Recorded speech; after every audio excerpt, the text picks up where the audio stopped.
1/4 ಕೆಜಿಯಷ್ಟು ಬೆಂಡೆಕಾಯಿಯನ್ನು ವಾಶ್ ಮಾಡಿ ಈ ರೀತಿಯಾಗಿ ಕಟ್ ಮಾಡಲಾಗಿದೆ.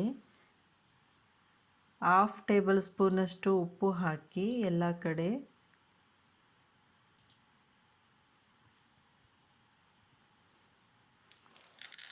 ಕಡಲೆ ಹಿಟ್ಟನ್ನು 2 ಸ್ಪೂನು ಎಲ್ಲ ಬೆಂಡೆಕಾಯಿಗೆ ಚೆನ್ನಾಗಿ ಕೋಟಿಂಗ್ ಆಗುವ ಹಾಗೆ ಹಾಕಿ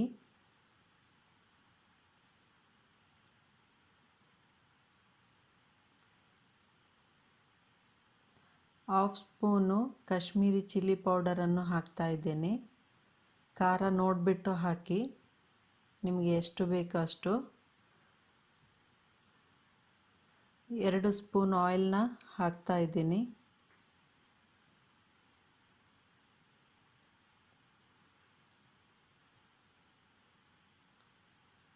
ಈಗ ಇದೆಲ್ಲವನ್ನು ಚೆನ್ನಾಗಿ ಮಿಕ್ಸ್ ಮಾಡಿ ಉಪ್ಪು, ಖಾರ, ಕಡಲೆ ಹಿಟ್ಟು ಎಲ್ಲ ಬೆಂಡೆಕಾಯಿಗೆ ಚೆನ್ನಾಗಿ ಕೋಟಿಂಗ್ ಆಗುವ ಹಾಗೆ ಮಿಕ್ಸ್ ಮಾಡಿ.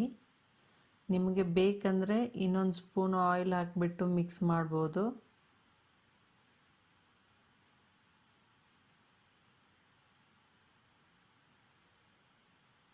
ಈ ರೀತಿಯಾಗಿ ಚೆನ್ನಾಗಿ ಮಿಕ್ಸ್ ಮಾಡಿ ರೆಡಿ ಮಾಡಿ.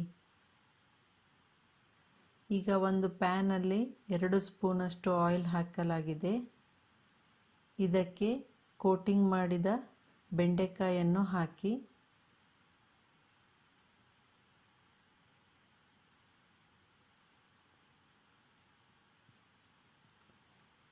ಮೀಡಿಯಂ ಫ್ಲೇಮಲ್ಲಿ ಈ ಬೆಂಡೆಕಾಯಿಗಳನ್ನು ಚೆನ್ನಾಗಿ ರೋಸ್ಟ್ ಮಾಡಬೇಕು. ಹಾಕಿದ ಮೇಲೆ 1 ನಿಮಿಷ ಹಾಗೆಯೇ ಬೆಂಡೆಕಾಯನ್ನು ಬಿಡಿ. ಆ ಕೋಟಿಂಗು ಚೆನ್ನಾಗಿ ಕುಕ್ ಆಗಿಬಿಟ್ಟು ಬೆಂಡೆಕಾಯಿಗೆ ಕೋಟಿಂಗ್ ಆಗುತ್ತೆ. ಆಗ ಟರ್ನ್ ಮಾಡಿ. ನೀವು ಹಾಕಿದ ತಕ್ಷಣವೇ ತುಂಬ ಟರ್ನ್ ಮಾಡಿದರೆ ಕೋಟಿಂಗ್ ಮಾಡಿರೋ ಕಡಲೆ ಹಿಟ್ಟು ಎಲ್ಲ ಬಿಟ್ಬಿಡುತ್ತೆ. ಹೀಗೆ ಸ್ವಲ್ಪ ಕೋಟಿಂಗ್ ಆದಮೇಲೆ ನಿಧಾನವಾಗಿ ಟರ್ನ್ ಮಾಡಿ.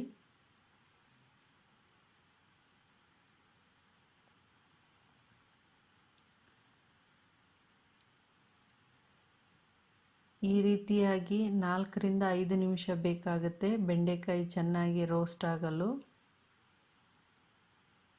ಈ ರೀತಿಯಾಗಿ ಬೆಂಡೆಕಾಯಿ ಚೆನ್ನಾಗಿ ರೋಸ್ಟ್ ಆಗಬೇಕು. ಈಗ ಇದನ್ನು ಒಂದು ಪ್ಲೇಟಿನಲ್ಲಿ ತೆಗೆಯಿರಿ. ಪ್ಯಾನಿನಲ್ಲಿ 2 ಸ್ಪೂನ್ ಆಯಿಲ್ ಹಾಕಿ ಕಾದ ನಂತರ ಜೀರಿಗೆ,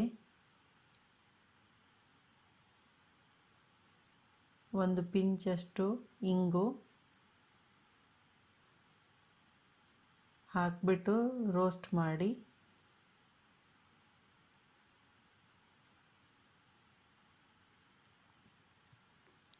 ಈಗ ಕಟ್ ಮಾಡಿರುವ ಒಂದು ಈರುಳ್ಳಿಯನ್ನು ಹಾಕಿ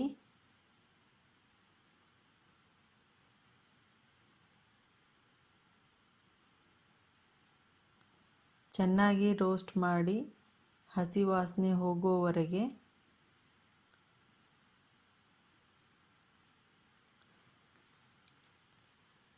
ಈರುಳ್ಳಿಯನ್ನು 1 ನಿಮಿಷ ರೋಸ್ಟ್ ಮಾಡಿದ ನಂತರ ಇದಕ್ಕೆ ಶುಂಠಿ ಬೆಳ್ಳುಳ್ಳಿ ಪೇಸ್ಟ್ ಹಾಕಬೇಕು.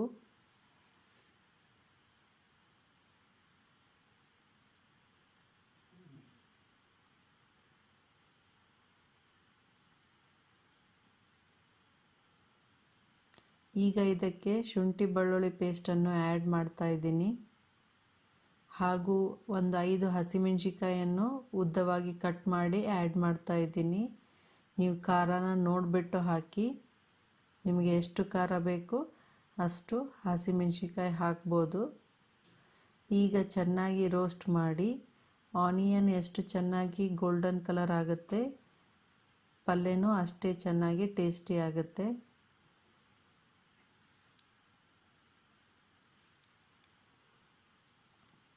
ಹೀಗೆ ಆನಿಯನ್ ರೋಸ್ಟ್ ಆದ ಮೇಲೆ 1 ಟೇಬಲ್ ಸ್ಪೂನು ಇದು ಕಾಶ್ಮೀರಿ ಚಿಲ್ಲಿ ಪೌಡರ್. ಖಾರ ಕಡಿಮೆ ಇರುತ್ತೆ, ನೀವು ಖಾರನ ನೋಡಿಬಿಟ್ಟು ಹಾಕಿ. 1/2 ಸ್ಪೂನ್ ಅರಿಶಿಣ, 1 ಸ್ಪೂನ್ ಧನಿಯಾ ಪೌಡರ್ ಹಾಕಿಬಿಟ್ಟು ಚೆನ್ನಾಗಿ ಮಿಕ್ಸ್ ಮಾಡಿ. ಎಲ್ಲ ಮಸಾಲ ಹಾಕುವಾಗ ಗ್ಯಾಸಿನ ಫ್ಲೇಮನ್ನು ಸಣ್ಣ ಇಟ್ಟಿರಿ, ಲೋ ಫ್ಲೇಮಲ್ಲಿ ಇರಬೇಕು ಗ್ಯಾಸು, ಇಲ್ಲಾಂದರೆ ಎಲ್ಲ ಮಸಾಲ ಸೀದು ಹೋಗುತ್ತೆ. ಈಗ 2 ಟೊಮೆಟೊ ಹಣ್ಣನ್ನು ಕಟ್ ಮಾಡಿ ಮಿಕ್ಸಿ ಮಾಡಿಬಿಟ್ಟು ಅದರ ಪ್ಯೂರಿ ರೆಡಿ ಮಾಡಿದ್ದೇನೆ, ಅದನ್ನು ಆ್ಯಡ್ ಮಾಡ್ತಾ ಇದ್ದೀನಿ. ಈಗ ಚೆನ್ನಾಗಿ ಮಿಕ್ಸ್ ಮಾಡಿ.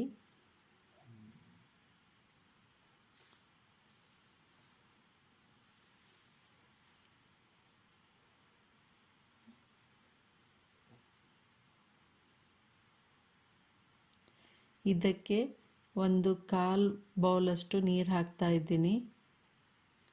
ನಿಮಗೆ ಗ್ರೇವಿ ತಿಕ್ನೆಸ್ಸು ಎಷ್ಟು ಬೇಕಂತ ನೋಡಿಬಿಟ್ಟು ವಾಟರ್ನ ಆ್ಯಡ್ ಮಾಡಿ. ಈಗ ಇದನ್ನು ಲಿಡ್ ಕ್ಲೋಸ್ ಮಾಡಿಬಿಟ್ಟು ಬಾಯ್ಲ್ ಆಗಲು ಬಿಡಿ. ಟೊಮೆಟೊ ಚೆನ್ನಾಗಿ ಕುಕ್ ಆಗಬೇಕು, 2 ರಿಂದ 3 ನಿಮಿಷ ಬೇಕಾಗುತ್ತೆ.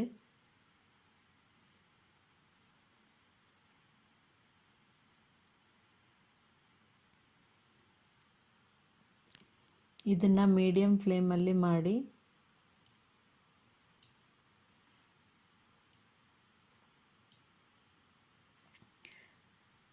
ಆಗಾಗ ಲಿಡ್ಡನ್ನು ಓಪನ್ ಮಾಡಿಬಿಟ್ಟು ಮಿಕ್ಸ್ ಮಾಡಿ ಚೆನ್ನಾಗಿ, ಇಲ್ಲಾಂದರೆ ತಳ ಸೀದು ಹೋಗುತ್ತೆ.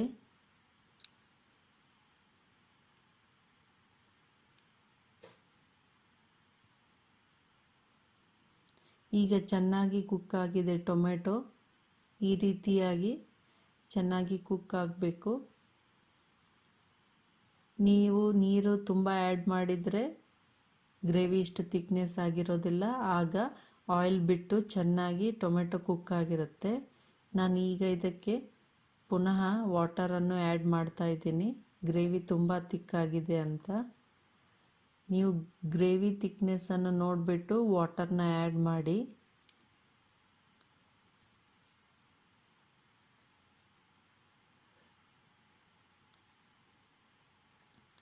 ಈಗ ಇದಕ್ಕೆ 1/4 ಕಪ್ಪಷ್ಟು ಮೊಸರನ್ನು ಹಾಕ್ತಾ ಇದ್ದೀನಿ.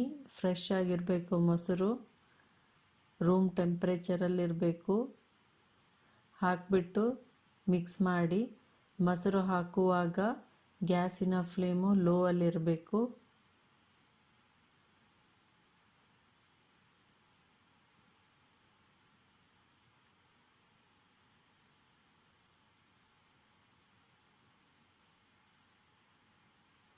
ಈಗ ಇದಕ್ಕೆ ಇನ್ನೂ 1/4 ಕಪ್ದಷ್ಟು ವಾಟರ್ನ ಆ್ಯಡ್ ಮಾಡ್ತಾ ಇದ್ದೀನಿ. ಅದು ಕರ್ಡ್ ತೆಗೆದುಕೊಂಡಿರುವ ಬೌಲಲ್ಲೇ ನೀರನ್ನ ಹಾಕಿಬಿಟ್ಟು ಹಾಕಿದೆ. ಈಗ ಲಿಡ್ಡನ್ನು ಕ್ಲೋಸ್ ಮಾಡಿಬಿಟ್ಟು 1-2 ನಿಮಿಷ ಲೋ ಫ್ಲೇಮಲ್ಲೇ ಬಾಯ್ಲ್ ಆಗಲು ಬಿಡಿ.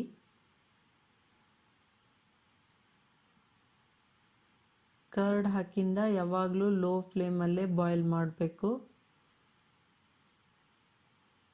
ಈಗ ಚೆನ್ನಾಗಿ ಬಾಯ್ಲ್ ಆಗಿ ಎಣ್ಣೆ ಬಿಟ್ಟಿದೆ.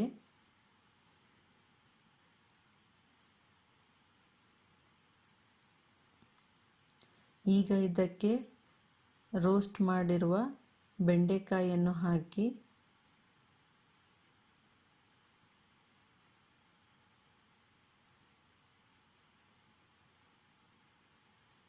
ಚೆನ್ನಾಗಿ ಮಿಕ್ಸ್ ಮಾಡಿ.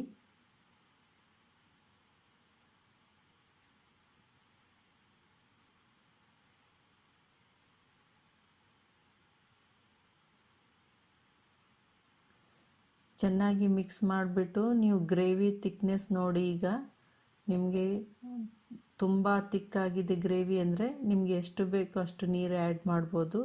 ನಾನು 1 ಸ್ಪೂನ್ ಸಾಲ್ಟ್ ಹಾಕಿದೆ. ಈಗ 1 ಸ್ಪೂನ್ ಶುಗರ್ ಹಾಕ್ತಾ ಇದ್ದೀನಿ. ಟೊಮೆಟೊ ಹಾಕಿರೋದಕ್ಕೆ ಶುಗರ್ ಸ್ವಲ್ಪ ಹಾಕಿದರೆ ಟೇಸ್ಟ್ ಬ್ಯಾಲೆನ್ಸ್ ಆಗುತ್ತೆ. ಶುಗರ್ 1 ರಿಂದ 2 ಸ್ಪೂನ್ ಹಾಕ್ಬೋದು. ನಿಮಗೆ ಶುಗರ್ ಕಡಿಮೆ ಬೇಕಂದರೆ 1 ಸ್ಪೂನ್ ಹಾಕಿ, ಇಲ್ಲ ಸ್ವಲ್ಪ ಹುಳಿ ಅನ್ನಿಸ್ತಾ ಇದೆ ಅಂದರೆ 2 ಸ್ಪೂನ್ ಶುಗರ್ ಹಾಕಿ ಚೆನ್ನಾಗಿ ಮಿಕ್ಸ್ ಮಾಡಿ. ಈಗ 1 ಸ್ಪೂನಷ್ಟು ಕಸ್ತೂರಿ ಮೇಥಿಯನ್ನು ಚೆನ್ನಾಗಿ ಕ್ರಷ್ ಮಾಡಿ ಹಾಕಿ ಮಿಕ್ಸ್ ಮಾಡಿ.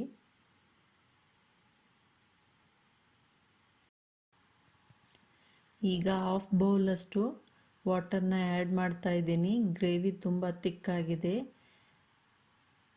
ನೀವು ನಿಮ್ಮ ಗ್ರೇವಿಯ ತಿಕ್ನೆಸ್ಸನ್ನು ನೋಡಿಬಿಟ್ಟು ವಾಟರ್ನ ಆ್ಯಡ್ ಮಾಡಿ. ಈಗ 2 ನಿಮಿಷ ಬಾಯ್ಲ್ ಆಗಲಿ ಲೋ ಫ್ಲೇಮಲ್ಲಿ. ಬೆಂಡೆಕಾಯಿ ಗ್ರೇವಿ ಜೊತೆ ಚೆನ್ನಾಗಿ ಹೊಂದಿಕೊಳ್ಳುತ್ತದೆ. ಲಿಡ್ ಕ್ಲೋಸ್ ಮಾಡಿಬಿಟ್ಟು 2 ನಿಮಿಷ ಲೋ ಫ್ಲೇಮಲ್ಲಿ ಬಾಯ್ಲ್ ಆಗಲು ಬಿಡಿ. ಈಗ ಚೆನ್ನಾಗಿ ಬಾಯ್ಲ್ ಆಗಿ ಬೆಂಡೆಕಾಯಿ ಗ್ರೇವಿ ಜೊತೆ ಹೊಂದಿಕೊಂಡಿದೆ. ಈ ರೀತಿ ನೀವು ಮಸಾಲ ಬೆಂಡೆಕಾಯಿಯನ್ನು ಮಾಡಿ ನೋಡಿ, ತುಂಬ ಟೇಸ್ಟಿಯಾಗಿರುತ್ತೆ. ಮಕ್ಕಳಿಗೂ ತುಂಬ ಇಷ್ಟ ಆಗುತ್ತೆ.